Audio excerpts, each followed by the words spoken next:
Hasil pemeriksaan Rudiana di Mabes Polri bocor, bakal gantikan terpidana kasus Vina. Hasil pemeriksaan Ibtu Rudiana oleh Propam di Mabes Polri, atas kasus pembunuhan Vina Cirebon dan Eki, bocor ke publik. Bahkan disebut-sebut, berdasarkan hasil pemeriksaan itu, Rudiana bakal menggantikan 7 terpidana kasus Vina Cirebon dalam bui.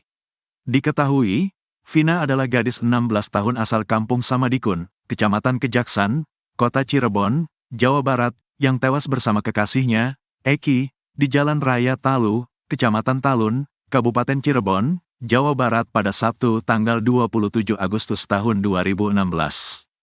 Keduanya disebut menjadi korban penganiayaan geng motor. Nasib Ibtu Rudiana CS yang kini menjalani pemeriksaan di Mabes Polri dibocorkan orang dalam. Rudiana CS saat ini tengah diperiksa secara intensif oleh Bareskrim Polri untuk mengungkap kasus Vina yang terjadi 2016 silam. Mereka yakni Ibtu Rudiana, Aris Papua dan Gugun Gumilar. Kuasa hukum Ibtu Rudiana, Mardiman Sane tak menapik jika kliennya sudah 3 malam berada di Bareskrim Polri, Jakarta. Pemanggilan Rudiana terkait dengan penyelidikan tim khusus, Tim Sus, bentukan Kapolri, Jenderal Listio Sigit Prabowo, untuk mengungkap kematian Vina dan Eki di Cirebon 2016 silam. Menurutnya, tak hanya Ibtu Rudianan, namun penyidik kasus Vina di tahun 2016 turut diperiksa di Bareskrim Polri. Bang, izin saya sekarang lagi di Bareskrim bersama dengan teman-teman penyidik 2016, kata Rudiana seperti diceritakan Mardiman di program Sapa Indonesia Pagi, Kompas TV, Selasa, tanggal 6 Agustus tahun 2024. Rudiana juga mengaku akan berbicara jujur tentang kasus kematian anaknya bersama sang pacar. Saya lagi di Bareskrim, mohon doanya, yang jelas saya akan menceritakan seterang-terangnya tanpa ada yang saya tutupi sedikit pun terhadap persoalan ini, kata Rudiana kepada Mardiman. Di sisi lain, nasib Ibtu Rudiana CS yang kini menjalani pemeriksaan di Mabes Polri dibocorkan oleh orang dalam. Hal itu diungkap kuasa hukum Saka Tatal, Yasin saat menggelar siaran langsung di TikTok yang diunggah oleh akun @mamamuda channel 82 pada Rabu, tanggal 7 Agustus tahun 2024. Bahkan, ia menyebut jika Ibtu Rudiana CS terancam masuk bui. Insya Allah, Rudiana, Aris Papua dan Gugun masuk bui walaupun secara konkret belum disampaikan tapi insya Allah. Mudah-mudahan kebenaran tetap berada di kita yang berjuang, ujar kuasa hukum Saka Tatal. Yasin yang mengatakan meski baru kisi-kisi, tetapi informasi itu didapatkan dari orang yang sangat kompeten di institusi tersebut. Yasin menyebut Rudiana CS bakal menggantikan posisi ke-7 terpidana kasus Vina Cirebon yang kini terbelenggu di dalam penjara. Kalau besok si Rudiana CS diborgol, 7 terpidana insya Allah akan keluar dari bui, tambahnya. Jika terbukti bersalah, Rudiana CS akan disidang etik lalu tim kuasa hukum Saka Tatal menuntut agar mereka dilakukan pemberhentian secara tidak dengan hormat, PTDH. Tim kuasa hukum Saka Tatal juga meminta agar Rudiana CS baru dijebloskan ke dalam bui setelah menjadi warga sipil biasa. Kalau Rudiana sudah di PTDH maka dia menjadi sipil biasa, kedudukannya sama dengan kita, dia akan masuk penjara sipil. Kawan-kawan 7 terpidana sudah siap memplonco, tambahnya. Ia berharap kabar yang didapatnya dari orang dalam itu tidak lari jauh dari kenyataan. Kasus Vina rekayasa. Sementara itu, ex-Wakapolri, Komjen Pol Purn Ogroseno menyebut bahwa kasus pembunuhan Vina dan Eki di Cirebon pada 2016 lalu ada rekayasa yang jelas yang terlihat dari laporan polisi saat kasus tersebut terjadi. Sejak awal sudah jelas peristiwa ini rekayasanya kasat mata. Mulai dari laporan polisi peristiwa tanggal 27 Agustus diubah menjadi tanggal 31, ujar Ogroseno dilansir dari kanal YouTube Nusantara TV. Ia juga menyebut nama ayah Eki, Ibtu Rudiana yang telah membuat laporan peristiwa tersebut. Menurutnya, Ibtu Rudiana seharusnya tak melaporkan tentang kronologi runtut kasus Vina dan Eki itu. Sehingga, ia mengaku heran bagaimana Ibtu Rudiana bisa mengetahui kronologi lengkap kasus tersebut yang ditulis di dalam laporannya. Tanggal 31 juga laporannya seolah ada 8 orang, padahal Ibtu Rudiana pada saat itu dia tidak tahu peristiwa. Dia tahu peristiwa dari mana? Dengar dari orang disebutkan satu persatu. Kan kita bingung di sini membaca laporan polisinya, ungkapnya. Ex-Wakapolri bongkar kehebatan Rudiana di kasus Vina Cirebon. Terbongkar kehebatan Ibtu Rudiana dalam kasus pembunuhan Vina Cirebon dan Eki. Ia disebut mampu mengendalikan satu Polres. Adalah ex-Wakapolri Komjen Purn Ogroseno yang membocorkan kehebatan Ibtu Rudiana di kasus Vina Cirebon. Diketahui, Vina adalah gadis 16 tahun asal Kampung Samadikun, Kecamatan Kejaksan, Kota Cirebon, Jawa Barat, yang tewas bersama kekasihnya, Eki, di Jalan Raya Talu, Kecamatan Talun, Kabupaten Cirebon, Jawa Barat pada Sabtu tanggal 27 Agustus tahun 2016.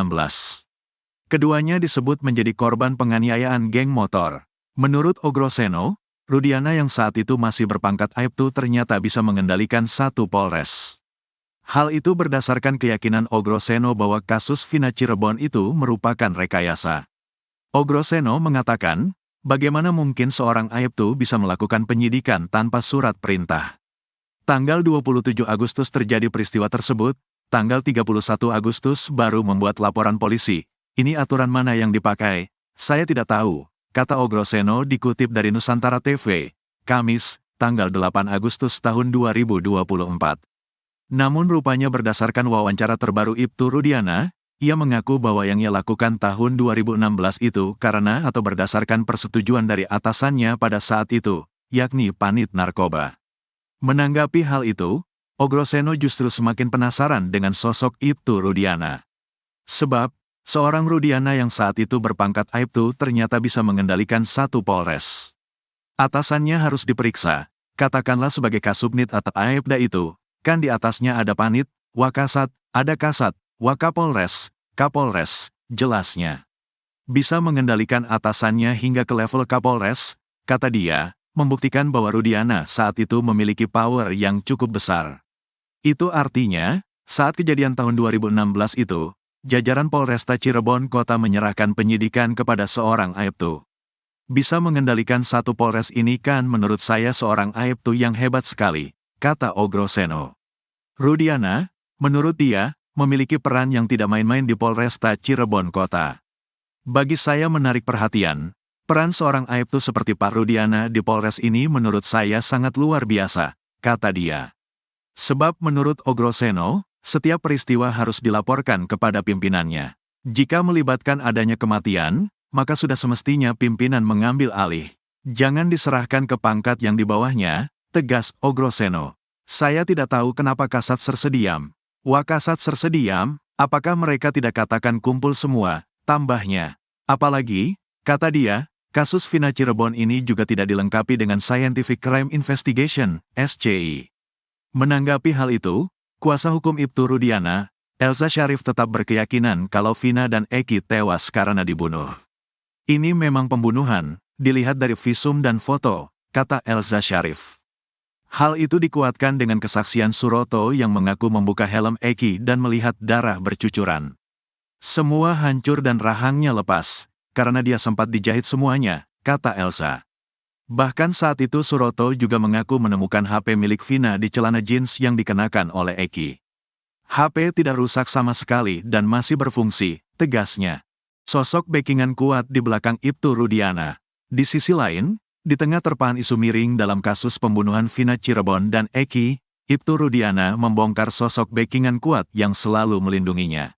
Diketahui, Vina adalah gadis 16 tahun asal Kampung Samadikun, Kecamatan Kejaksan, Kota Cirebon, Jawa Barat, yang tewas bersama kekasihnya, Eki, di Jalan Raya Talu, Kecamatan Talun, Kabupaten Cirebon, Jawa Barat pada Sabtu tanggal 27 Agustus tahun 2016. Keduanya disebut menjadi korban penganiayaan geng motor. Ibtu Rudiana sempat disebut-sebut memiliki backingan orang kuat sehingga ia bisa leluasa mengarang cerita di balik kematian Vina Cirebon dan Eki. Ibtu Rudiana, ayah Eki, akhirnya angkat bicara. Dirinya menganggap sosok yang paling kuat dan mendukung dirinya yaitu Allah SWT. Sementara itu, sosok pejabat yang selama ini dicurigai oleh publik tidak pernah ada.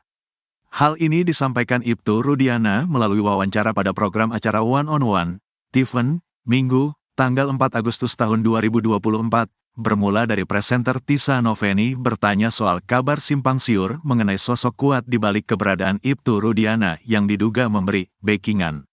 Asumsi orang di luar sana menjadi liar karena Bapak menggandeng kuasa hukum yang orang tahu kuasa hukum ternama yang terkenal, ungkap presenter Tiffen, Tisa Noveni, Senin, tanggal 5 Agustus tahun 2024. Sehingga ada orang berasumsi bahwa ini kasusnya seperti di-backing oleh orang kuat. Ini benar, Pak, tanya Tisa. Menanggapi hal itu, Ibtu Rudiana menjelaskan bahwa dirinya menganggap sosok yang paling kuat dan mendukung dirinya yaitu Allah SWT. Sementara itu, sosok pejabat yang selama ini dicurigai oleh publik tidak pernah ada. Berbicara orang kuat mungkin saya lebih ke Allah ya, tapi orang kuat yang dibilang pejabat tidak ada, jawab Ibtu Rudiana. Terlebih, ayah Eki ini mengatakan bahwa pada saat kejadian sang anak meninggal dunia ini dirinya masih berpangkat Aibtu. Apalagi saya hanya orang biasa, kemudian saya dulu pangkatnya Aibtu ya memang pas-pasan. Memang punya kemampuan apa kalau pas-pasan, ujarnya. Kendati demikian, Ibtu Rudiana dengan tegas menepis kabar mengenai dugaan publik soal adanya sosok backingan di balik keberadaan dirinya. Jadi tidak ada ya tudingan soal di-backingin sama orang kuat di belakang yang melindungi sosok Rudiana, kata Tisa. Tidak ada sama sekali, jawab Ibtu Rudiana. Ibtu Rudiana kini jadi sorotan lantaran yang melaporkan para terpidana hingga divonis seumur hidup. Para terpidana dihukum berdasarkan kesaksian Aep dan Dede. Nasib dua jenderal di kasus Vina Cirebon, ex-Kabareskrim yakin Rudiana korban. Dalam kasus pembunuhan Vina Cirebon dan Eki, ada dua jenderal yang kini menjadi sorotan publik. Bahkan, nasib kedua jenderal itu bisa di ujung tanduk. Terlebih, saat ini tim khusus Mabes Polri telah bergerak mengusut kasus pembunuhan Vina Cirebon dan Eki. Diketahui, Vina adalah gadis 16 tahun asal Kampung Samadikun, Kecamatan Kejaksan, Kota Cirebon, Jawa Barat, yang tewas bersama kekasihnya, Eki, di Jalan Raya Talu, Kecamatan Talun, Kabupaten Cirebon, Jawa Barat pada Sabtu tanggal 27 Agustus tahun 2016. Keduanya disebut menjadi korban penganiayaan geng motor. Bukan hanya Ibtu Rudiana dan penyidik tahun 2016, dua jenderal bintang 1 itu juga nasibnya berada di ujung tanduk. Keduanya adalah mantan Kapolres Cirebon Kota, yakni Brigjen Indra Jafar dan Brigjen Adi Vivit. Kini Indra Jafar dan Adi Vivit sudah berpangkat Brigadir Jenderal alias Bintang 1. Dua nama Jenderal Bintang 1 ini disinggung oleh kuasa hukum Ibtu Rudiana, Mardiman Sane. Menurut Mardiman, seorang Rudiana yang saat itu berpangkat Aibtu tidak mungkin bisa mempengaruhi sang Kapolres.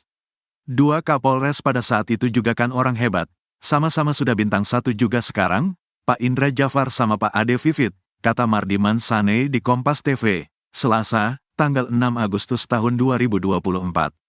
Mardiman pun tak yakin jika seorang Rudiana bisa membuat skenario hingga mempengaruhi keduanya. Katakanlah Pak Rudiana mau menskenariokan, mengkriminalisasi, menurut saya sangat tidak masuk akal, di luar nalar. Sampai kemudian bisa mengatur polisi, mengatur jaksa, melakukan putusan, tandasnya. Menanggapi hal itu, mantan Kabareskrim Komjen, Purn.